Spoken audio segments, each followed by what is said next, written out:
যাদের গায়ে শক্তি আছে তারা ভিক্ষা না করে কাঠ কেটে পিঠে সেই বোঝা নিয়ে বাজারে বিক্রি করা অনেক ভালো। কারণ কারো কাছে যদি তুমি হাত পাতো সে দিতেও পারে, নাও দিতে পারে। আর কষ্ট করলে কষ্ট কোনোদিন বৃথা যায় না। চিল্লায় বলেন ঠিক কিনা?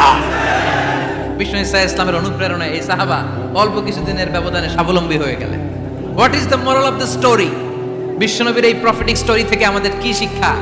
লেসন নাম্বার 1, বিশ্বনবী চাইলেই ওই 2 দিরহাম দিয়ে বলতে পারতো যাও খাবার দাবার কিনে ফ্যামিলিতে দিয়ে আসো। সে ওই 2 দিরহাম নিয়ে খাবার দাবার কিনে ফ্যামিলিকে খাইয়ে রাত্রে আবার ভিক্ষায় নামতো।